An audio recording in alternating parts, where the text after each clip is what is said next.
Señoras, señores, saludos. Les saludamos de nuevo en esta programación especial, La Pasión en Salamanca, para seguir el recorrido por el Domingo de Ramos en la ciudad. Estamos en el Camino de las Aguas, como ven, a la puerta del convento de las Madres Bernardas, donde vamos a seguir de cerca lo que acontece en los primeros minutos de la salida penitencial de nuestro Padre Jesús del Perdón, que cierra los actos programados con motivo del primer día de la Semana Santa. Nos acompañan para este recorrido, y se lo agradecemos de manera muy cordial, Juan Borrego, secretario de Comunicación de la Orden de Carmelitas Descalzos. Juan, buenas noches. Muy buenas noches y encantados de culminar este Domingo de Ramos, marcado precisamente por la participación tanto en las calles de Salamanca como también a través de Castellano Televisión. Y también está con nosotros, y se lo agradecemos igualmente, Rafael López, nuestro experto en patrimonio, conocedor perfectamente de todos los detalles de una obra que, bueno, con justicia ocupa un lugar destacado en cuanto a la calidad artística de las tallas que vemos en la Semana Santa salmantina. Sí, buenas noches, Paco. Indudablemente es una de las mejores tallas que disponemos en Salamanca, artísticamente hablando. Esta obra de mediados del siglo XVII es uno de los mejores ejemplos del barroco castellano que tenemos en Salamanca. En los próximos minutos vamos a tener ocasión de hablar un poco en profundidad de esa magnífica talla de Bernardo Pérez de Robles. Estamos viendo los primeros momentos, estábamos viendo incluso cómo se le colocaba la corona de espinas, que en esta ocasión no está tallada, a diferencia de otras figuras, y cómo los hermanos se disponen ya a abandonar el convento de las Madres Bernardas para iniciar un recorrido que no lo veremos, pero tiene su culminación en un Vía Crucis en torno al acto del Arco del Perdón llamado, que este año lamentablemente no cuenta con la tradición de indultar a un preso, que es en definitiva el santo y seña de esta cofradía, aunque como vemos mantiene otros intensos elementos de carácter penitencial, como es la presencia de estos disciplinantes. 21 acciones de gracia, 21 indultos hubo en el último Consejo de Ministros el pasado viernes. Entre ellos no se citaba a esta cofradía salmantina, por tanto este año no se contará con esa tradición, pero como bien decías, se mantiene ese ritual cuando suena la banda.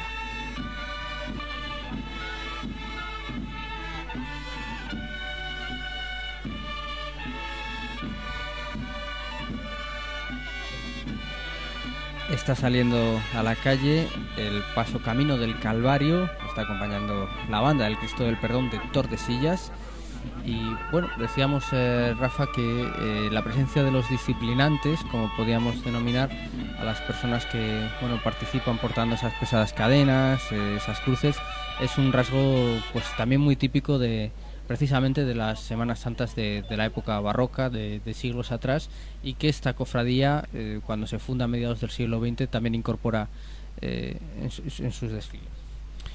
Sí, es una de las características, como tú dices, que viene de antiguo en la Semana Santa. Es decir, el origen de la Semana Santa está en este tipo de disciplinantes y en este tipo de personas que, a veces ataviadas con una forma cónica en la cabeza, paseaban para penar sus culpas por el centro de la ciudad. En un principio obligados quizás por la Inquisición, pero después, actualmente, pues con la cara cubierta, porque digamos que cada persona ofrece el sacrificio a su manera, ¿no? Y es una cosa interior y personal. Algunos de ellos, como podemos ver en las imágenes, pues cargan con esas cruces o cargan con esas cadenas. Depende de cómo cada persona quiere expresar su sacrificio a lo largo de la Semana Santa. Pero quizás enganchando un poquito con el origen de la Semana Santa, este tipo de personas, este tipo de sacrificio, de disciplinantes, son algo que tiene que ver con lo antiguo. Bueno, esta es la banda del Cristo del Perdón de Tordesillas, que acompaña a este paso de Camino del Calvario, que es un paso realizado en 1988, aunque posteriormente muy modificado en una restauración ya en este siglo, y bueno, que incorpora una serie de relieves con precisamente los pasos del Vía Crucis, ese camino del Calvario.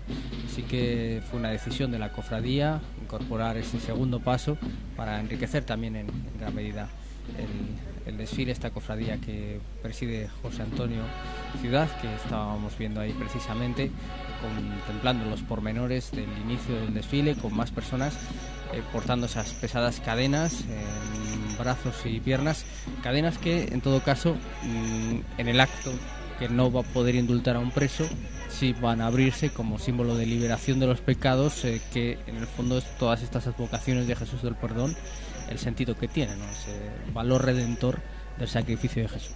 Eso es, se va a cumplir en ese caso esa tradición. Hay que recordar también que esta cofradía sí que mantiene durante todo el año un trabajo en el centro penitenciario de Topas, haciendo esa vocación más de acompañamiento, en este caso a los internos de la cárcel salmantina, y también organizando distintas actividades, tanto más vinculadas a actos religiosos, como también otras lúdicas. Recuerdo ahora, por ejemplo, que ya es tradicional en el centro penitenciario salmantino esa entrega de regalos, por ejemplo, el día de los Reyes Magos.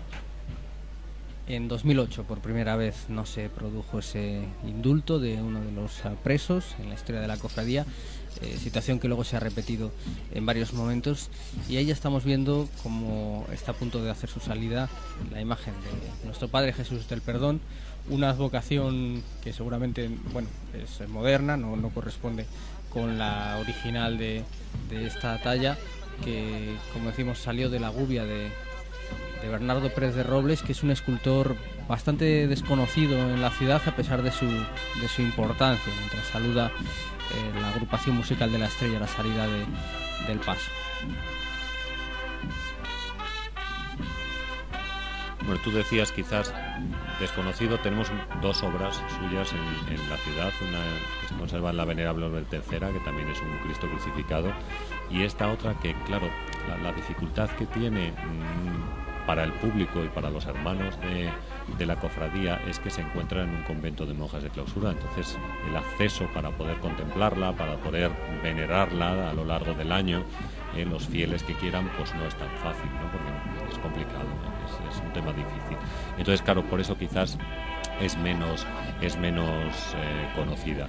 Y el escultor en sí, es un escultor que trabajó en Salamanca, se formó en la ciudad, en la escuela castellana, con influencia sobre todo de Pedro Hernández, pero después él tuvo que emigrar, se marchó a Sevilla porque su obra era valorada sobre todo en Hispanoamérica, y entonces se marchó allí viendo una oportunidad nueva para su vida. De hecho llegó a emigrar a América, estuvo en Perú, hay trabajos documentados en Lima, en Arequipa, y después en su vejez regresó de nuevo a Salamanca, que es el momento en el cual realizaría estas dos obras de las cuales estamos hablando, tanto el crucificado que está en la Venerable Orden Tercera como este Cristo que se encuentra en el convento cisterciense.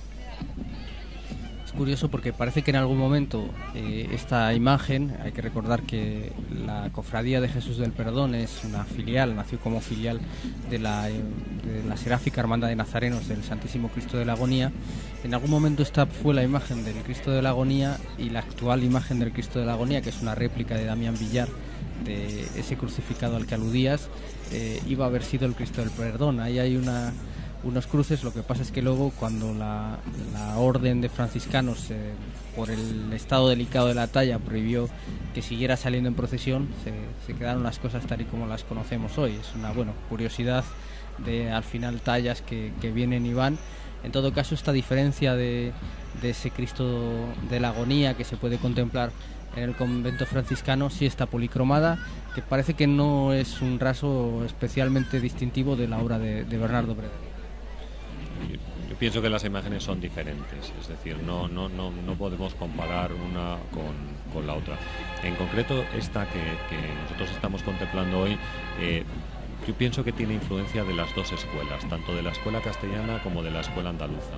Por ejemplo, Gregorio Fernández, cuando realiza el Cristo crucificado, que digamos que puede ser un modelo, es un Cristo muerto, mientras que nosotros vemos que este Cristo está vivo, como era costumbre en la escultura sevillana, sobre todo en los modelos que podemos encontrar, como el Cristo de los Cálices, por ejemplo, que se encuentra en la Catedral de Sevilla y que también procesiona durante la Semana Santa. Pero bueno, después si vamos detalle por detalle, pues nos damos cuenta de que existen características de los dos lugares. Por ejemplo, el pelo mojado o la barba mojada, si pudiéramos ver un detalle de la cara del Cristo, lo apreciaríamos perfectamente. Es una característica de las obras castellanas y concretamente de Gregorio Fernández. O el tratamiento que tiene el paño de pureza, muy corto, con los pliegues muy cortantes, que están anticipando ya la escultura del siglo XVIII, pues también tiene que ver mucho con Castilla. En todo caso se dice así, ¿no?, de la obra de Bernardo Pérez de Robles, especialmente ese Cristo de Agonía, que incluso fue atribuido en algún tiempo a Martínez Montañés por Gómez Moreno, dada su grandísima calidad. Decía Juan que es un Cristo majestuoso, es decir, es un Cristo que está vivo, como nos decía Rafa, y que además en cierta medida está sufriendo, pero la cruz es al mismo tiempo su trono, ¿no? Es un Cristo que mira al horizonte y que anticipa mucho más allá, efectivamente, que la muerte no es el final. La muerte del final lo podemos ver sobre todo en esa cabeza más o menos erguida, pese al dolor, pese al sufrimiento, la mirada también mirando hacia el cielo, intentando seguramente, porque si nos ponemos en ese lugar tan difícil, ¿no?, intentando asimilar ese destino, ese que se cumpla la palabra, y choca al verlo hace unas pocas horas, al verlo entrar triunfante en esa borrica en las puertas de Jerusalén. Choca bastante ver esta otra imagen, y es sin duda el contraste que hablábamos esta mañana en la procesión, el contraste de hoy, Domingo de Ramos, que vemos la grandeza, es decir, el recibimiento entre vítores, aplausos, y ahora mismo pues, esa soledad de la cruz, que sí que es cierto que es el trono, pero que es una cruz de sufrimiento. Avanza esta procesión de Nuestro Padre Jesús del Perdón por el Camino de las Aguas, lo que es también una de las imágenes más típicas del Domingo de Ramos en Salamanca. De nuevo, pues juventud también entre los cofrades de esta hermandad, bastante público en estos primeros metros, y ahí vemos a los penitentes con su propio sufrimiento, porque esas cruces desde luego son pesadas, y subir una cuesta tan prolongada y con tanta pendiente como el Camino de las Aguas, desde luego supone un auténtico sacrificio. En todo caso, decíamos que estos gestos sí subrayan ese carácter a lo mejor más propio de una tradición de Semana Santera, que aunque insistimos que es una cofradía fundada a mediados del siglo XX, pues sí quiso recuperar. Pues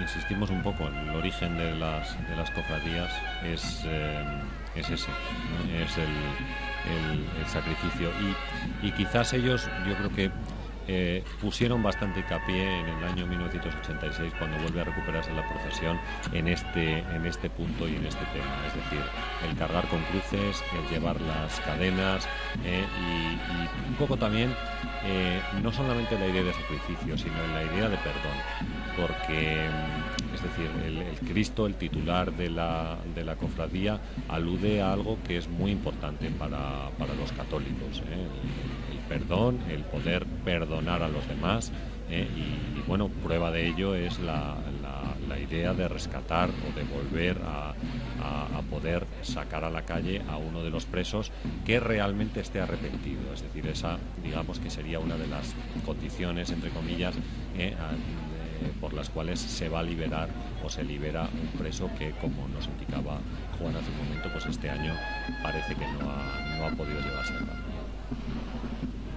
Bueno, sí podemos hacer una pequeña reseña histórica. Cuando se reorganiza la Semana Santa, con la aparición de numerosas cofradías, entre ellas esta, se coloca aquí esta salida de Jesús del Perdón, porque en cierta medida se pretende articular el discurso procesional en torno a las 7 palabras, y precisamente, como decía Rafa, este Jesús del Perdón recordaría esa palabra de Padre, perdónalos porque no saben lo que hacen. Y eso sí que es una palabra en la que hay que reflexionar estos días.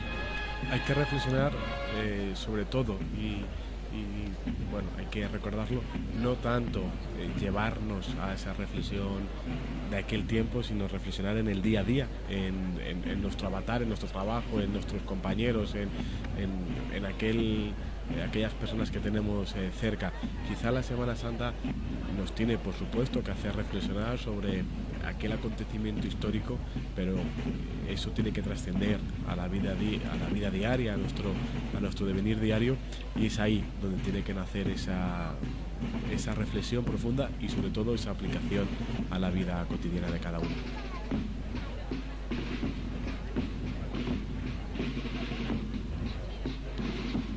Son en estos momentos 500 cofrades, aproximadamente 500 hermanos, los que forman parte de esta agrupación en torno a nuestro Padre Jesús del Perdón, que dejó de salir durante algunos años en esa crisis profunda de finales de los 70 y principios de los 80 que sufrieron las Semanas Santas, de manera muy particular la salmantina.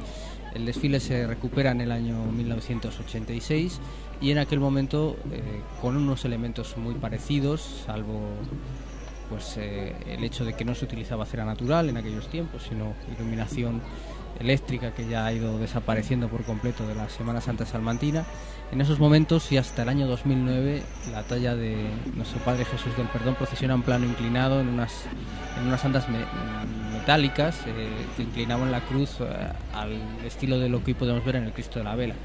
En 2009 se decide que procesione en este plano vertical, y eso sí es un acierto para la contemplación de una obra tan inspirada como esta, y sobre todo para retener algunos de los valores, por ejemplo ese arco torácico tan marcado de un crucificado que busca aire, ¿no? para seguir.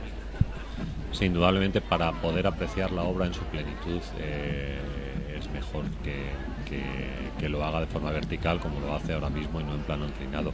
En plano inclinado no se pueden apreciar muchos de los detalles que jalonan el cuerpo del Cristo, ¿no? Que aparecen en la policromía del mismo. Por ejemplo, las pequeñas bolitas bolitas metálicas con las que parece que ha sido golpeado y que bueno, eran típicas de la época barroca. Es decir, en el barroco se pensaba que había sido realmente de esa forma, y por eso utilizaban estos pequeños golpes metálicos que podemos apreciar ahora mismo en el detalle del pecho del Cristo, igual que algunos pequeños moratones de color verde claro que se aprecian en torno a la zona izquierda del pecho, a la axila izquierda. En esa zona se concentran varios de esos moratones. Digo, me estoy fijando en pequeños detalles para dejar claro que indudablemente el plano vertical siempre es mejor para poder apreciar todo esto de lo que estamos hablando. O como tú comentas, pues claro, todo ese arco torácico, porque claro, indudablemente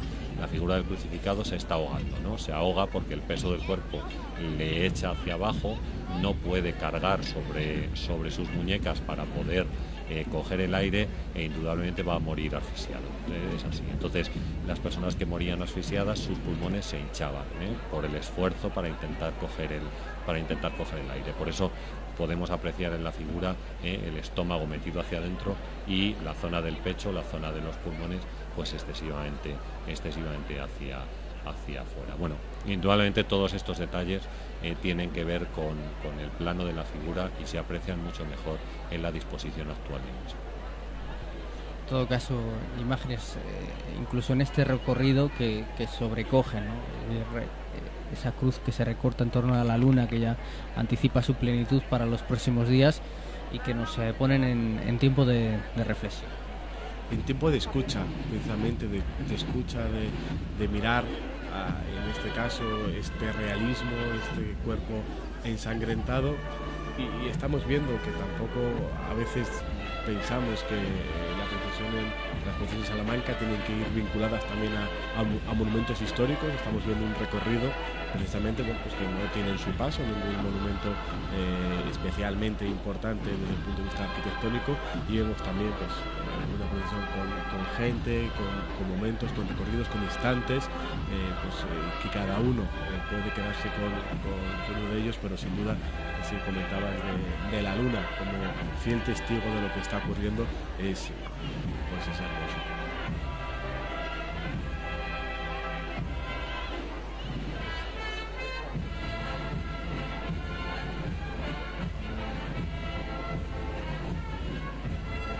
Ese es el caminar, en este caso completamente sobrio, de este Jesús del Perdón, que sigue subiendo por el camino de las aguas al encuentro de un recorrido en torno al Parque de los Jesuitas, en este barrio salmantino, con partida y llegada en las Madres Bernardas, y que, a pesar de lo que comentaba Juan, pues reúne otros valores y ha sabido mantener una identidad propia desde la recuperación de este desfile en el año 86, como decíamos. Ahí tenemos esa presencia de disciplinas, de cadenas que, recordamos, se romperán en ese acto del perdón, que, bueno, ha sido ahora, hay que recordar o insistir que su razón es que pasaba junto, el desfile se pensó porque pasaba junto a la antigua cárcel provincial, hoy desaparecida, actual Centro de Arte Dados, y se sustituye ese paso por una oración en el Arco del Perdón, en la que este año han sido invitadas a participar todas las cofradías, por eso veíamos representantes de algunas de ellas. Pues sí, así es, claro. Originalmente, cuando se retoma la cofradía, la antigua cárcel de la ciudad estaba situada al lado del convento de las Madres Bernardas, y esa es la razón por la cual se piensa en recuperar esta imagen con vistas a que un preso pudiera disfrutar de un indulto durante la Semana Santa. Después la cárcel se trasladó, la cárcel de Salamanca actualmente está en Topas, y allí es de donde, cuando es posible, pues se indulta al preso. Como tú indicas, pues la antigua cárcel pasó a ser un centro de arte contemporáneo. Esa es la imagen de los distintos representantes de las hermandades y cofradías que quieren participar en este acto del perdón tan propio para iniciar la Semana Santa, y con esta imagen de la agrupación musical La Estrella que cierra este desfile, nosotros también vamos a despedir la retransmisión, recordándoles que pueden seguir siempre estos días en la programación especial de La Pasión en Salamanca, la mejor ventana para conocer estos detalles que tan agradablemente nos han trasladado hoy. Juan Borrego, muchísimas gracias. Buenas noches. A vosotros, buenas noches. Rafael López, un placer como siempre, muchísimas gracias. Gracias a vosotros. Con la música de la Semana Santa les dejamos. Saben que tenemos por delante una intensa programación en torno a la Semana Santa de la ciudad. Muchísimas gracias.